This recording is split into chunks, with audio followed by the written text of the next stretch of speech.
달력을 넘기기 전에 반드시 알아야 할 것들이 있습니다. 2026년부터 여러분의 월급, 세금, 휴감, 교통비까지 일상 전반에 영향을 주는 제도들이 대폭 바뀌거든요. 문제는 이걸 모르면 받을 수 있는 혜택을 그냥 날려버리게 된다는 겁니다. 청년 적금 하나만 해도 잘못 선택하면 수백만 원 차이가 나고 월세 공제 대상이 확대되는데 신청 안 하면 그냥 세금 더 내는 거예요. 공휴일 배치도 예년과 완전히 달라서 연차 쓰는 타이밍을 잘 잡으면 5일 연휴를 8번이나 만들 수 있습니다. 지금부터 2026년에 바뀌는 핵심 제도들 하나도 빠짐없이 정리해드리겠습니다.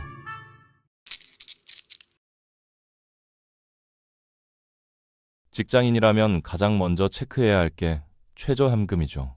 2026년 최저임금이 시간당 1,320원으로 확정됐습니다. 드디어 시급 10,000원 시대가 완전히 정착하는 건데요. 2020년만 해도 시급이 8,590원이었거든요. 불과 6년 사이에 2,000원 가까이 오른 겁니다. 이걸 월급으로 환산하면 주 40시간 기준 약 216만 원 정도 되는데 최저임금 수준에서 일하는 분들은 월급이 눈에 띄게 오르는 걸 체감하실 거예요. 최저임금이 오르면 연동되는 게 또 있습니다. 바로 실업급여인데요. 무려 6년 만에 하루 상한액이 조정돼서 68,100원까지 받을 수 있게 됩니다. 예전에는 상한선이 낮아서 월급 300만 원 이상 받던 사람이 실직하면 실업급여가 턱없이 부족했거든요. 이번 인상으로 조금이나마 숨통이 트이게 된 거죠. 실업급여는 퇴직 전 평균 임금의 60%를 지급하는 게 원칙인데 상한선에 걸리면 그만큼 못 받으니까 이 부분 꼭 기억해 두세요. 근무 방식에도 변화가 옵니다. 주 4, 5일제가 시범 도입되거든요. 완전히 주 4일을 쉬는 건 아니고 금요일 오후를 비우거나 매일 근무 시간을 조금씩 줄이는 방식입니다. 우선 정부기관이랑 공공기관, 일부 대기업을 중심으로 내년부터 본격적으로 테스트에 들어가는데요. 유럽이나 일본에서는 이미 주 4일제 실험이 한창이고 생산성이 오히려 올랐다는 연구 결과도 나오고 있습니다. 한국은 아직 시범 단계지만 일단 물꼬가 트인 거라서 주목할 만해요. 민간 기업까지 확산되려면 시간이 걸리겠지만 방향 자체는 정해진 셈입니다. 새해 달력 받으면 제일 먼저 뭘 확인하세요? 공휴일이죠. 2026년 공휴일 배치가 꽤 좋습니다. 법정 공휴일이 총 70일이고 주말까지 합치면 실제로 쉬는 날이 118일이나 돼요. 1년 365일 중에 거의 3분의 1을 쉬는 셈이죠. 특히 3월 1일 3.1절이랑 부처님 오신 날이 일요일과 겹치는데 대체 공휴일이 적용되니까 월요일에 쉴 수 있습니다. 일요일에 공휴일 겹치면 손해본다고 생각했던 분들 이제 그런 걱정 안 하셔도 돼요. 연차를 전략적으로 쓰면 4일 이상 쉬는 황금 연휴를 8번이나 만들 수 있어요. 그 중에서도 2월 설 연휴가 대박인데 주말이랑 붙어서 최장 5일을 연속으로 쉴 수 있거든요. 해외여행 계획 있으신 분들은 지금부터 항공권 잡아두시는 게 좋겠습니다. 설 연휴 항공권은 한 달 전에 사려고 하면 이미 다 팔려 있거나 가격이 2~3배로 뛰어 있을 거예요. 참고로 국회에서 제헌절을 다시 법정 공휴일로 지정하자는 논의가 진행 중인데 이게 통과되면 7월에 황금 연휴가 하나 더 생길 수도 있습니다. 주거비 부담을 덜어주는 변화도 있어요. 월세 세액 공제 대상이 확대되는 건데요. 이게 꽤 중요합니다. 지금까지는 세대주만 공제 받을 수 있었는데 2026년부터는 주말 부부처럼 직장 때문에 따로 사는 경우에도 각각 무주택 근로자면 둘 다 공제를 받을 수 있어요.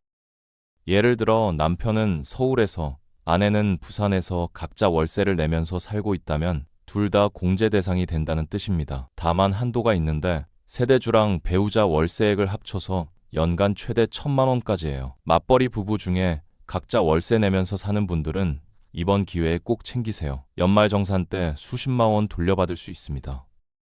청년들을 위한 금융정책도 새로 나옵니다. 2026년 6월부터 청년 미래적금이 출시되거든요. 기본 구조는 청년이 매달 50만 원씩 3년 동안 저축하면 정부가 지원금을 얹어주는 방식이에요. 3년이면 본인 납입금만 1,800만 원인데 여기에 정부 지원금이랑 이자까지 붙으면 2천만 원 넘는 목돈을 만들 수 있습니다. 기존에 있던 청년 도약 계좌가 5년 만기였는데 미래 적금은 3년으로 더 짧아요. 당장 2년에서 3년 안에 결혼 자금이나 전세 자금이 필요한 분들한테 적합한 상품이죠. 특히 중소기업에 다니는 청년은 정부 지원 비율이 더 높아지는 혜택이 있어요. 같은 금액을 저축해도 대기업 다니는 친구보다 더 많이 받을 수 있다는 뜻입니다. 정부 입장에서는 중소기업 인력난을 해소하려는 의도가 있는 거죠. 다만 주의할 점이 있는데 청년 도약 계좌랑 미래 적금은 중복 가입이 안 됩니다. 둘 중 하나만 선택해야 해요. 지금 도약 계좌에 가입해 있는 분들은 만기까지 유지할지 아니면 해지하고 미래 적금으로 갈아탈지 본인 상황에 맞게 계산해 봐야 합니다.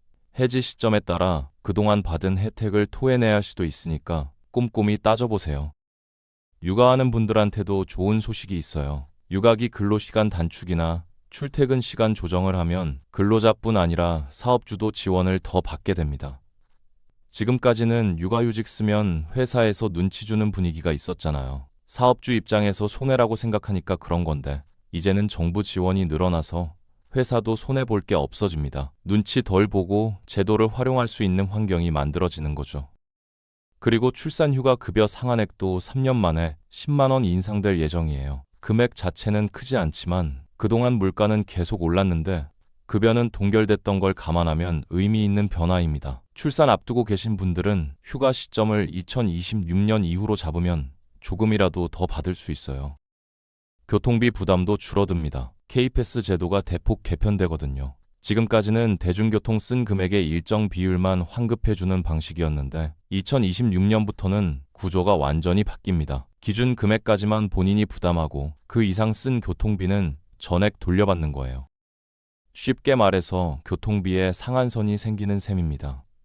출퇴근에 대중교통 많이 쓰는 분들한테는 체감이 클 거예요. 매달 교통비로 15만 원에서 20만 원 쓰는 분들은 기준 금액 초과분을 전부 돌려받으니까 실질적인 교통비 부담이 확 줄어듭니다. 전기차 구매를 고민하는 분들도 주목하세요. 그동안 전기차 보조금이 계속 줄어들었잖아요. 정부에서 업계 자생력 강화한다면서 단계적으로 깎았는데 덕분에 전기차 가격 경쟁력이 떨어지고 판매량도 주춤했습니다. 그러니까 정부가 방향을 틀었어요. 2026년에는 보조금을 평균 300만 원 선으로 유지하면서 지원 대수는 오히려 늘린다고 합니다. 전기차 살까 말까 고민하던 분들은 내년이 적절한 타이밍일 수 있어요. 보조금이 또 언제 줄어들지 모르니까요. 일상 속에서 AI 활용이 점점 늘어나고 있죠. 유튜브 쇼츠나 릴스 보면 인공지능 목소리가 나오는 영상이 정말 많아요. 이렇게 AI가 보편화되면서 법적으로 정리할 게 많아졌습니다. 2026년 2월 22일부터 AI 기본법이 본격 시행되거든요. 핵심 내용은 AI 사업자한테 더 많은 책임을 부과하고 AI가 만든 콘텐츠에는 워터마크 표시를 의무화하는 겁니다. 그동안 AI가 만든 건지 사람이 만든 건지 구분이 안 돼서 문제가 많았잖아요. 딥페이크 같은 악용 사례도 있었고요. 이제는 AI 생성물이라는 걸 명확하게 표시해야 하니까 그런 혼란이 줄어들 거예요. AI 많이 쓰는 분들은 새 법률 내용 한번 살펴보시는 게 좋겠습니다. 개인정보 보호 쪽에서도 큰 변화가 있어요. 해외 직구 하시는 분들, 개인 통관 고유부호 다들 있으시죠? 올해 쿠팡 개인정보 유출 사태 때 이 부호가 대량으로 털려서 난리였잖아요. 그래서 관리 방식이 강화됩니다. 지금까지는 한번 발급받으면 평생 쓸 수 있었는데 2026년부터는 1년에 한 번 반드시 갱신해야 해요. 기존에 발급받은 번호를 쓰고 있는 분들은 2027년 본인 생일을 기준으로 만료되니까 그 전에 미리 갱신해 두세요. 갑자기 해외 직구 물건이 통관 안 되면 당황스러우니까요. 관세청 홈페이지에서 간단하게 갱신할 수 있습니다. 지방 소멸을 막기 위한 정책들도 본격 추진됩니다. 요즘 지방 인구가 급격하게 줄어들면서 사라질 위기에 처한 지역이 한두 군데가 아니거든요. 정부에서 이걸 막으려고 여러 가지 당근을 내놓고 있습니다. 인구 감소 지역 중소기업 근로자한테 점심값을 지원하는 직장인 든든한 한 끼 사업이 시작되고요. 지역 여행 경비의 절반을 지역사랑 상품권으로 환급해주는 지역사랑 휴가 지원제도 도입됩니다. 지방에서 일하거나 지방 여행을 자주 다니는 분들은 이 제도들 잘 활용하시면 꽤 쏠쏠할 거예요. 점심값 아끼고 여행 경비 절반 돌려받고 작은 것 같아도 1년 모으면 적지 않은 금액이 됩니다. 정리하자면 2026년은 변화가 많은 해입니다. 최저임금이 시급 10,000원을 넘기면서 실업급여도 덩달아 인상되고 주 4, 5일제 시범 도입으로 근무 방식에도 변화가 생깁니다. 월세 세액공제 대상 확대, 청년 미래 적금 출시, 육아 지원 강화까지 돈과 직결되는 제도들이 줄줄이 바뀌거든요. K패스 개편으로 교통비 부담도 줄어들고 전기차 보조금도 유지됩니다. AI 기본법 시행으로 인공지능 관련 규정도 명확해지고 개인 통관 고유부 갱신 의무화로 개인정보 보호도 강화되고요. 이런 제도들은 알아야 챙길 수 있어요. 모르면 그냥 지나가는 거고 알면 내 주머니에 돈이 들어오는 겁니다. 특히 청년 적금이나 월세 공제 같은 건 신청 안 하면 아무 소용 없거든요. 정부에서 알아서 챙겨주는 게 아니라 본인이 직접 신청해야 받을 수 있는 혜택들이에요. 새해 시작하기 전에 본인한테 해당되는 게 뭔지 꼭 체크해 보시고 받을 수 있는 혜택은 빠짐없이 챙기시길 바랍니다.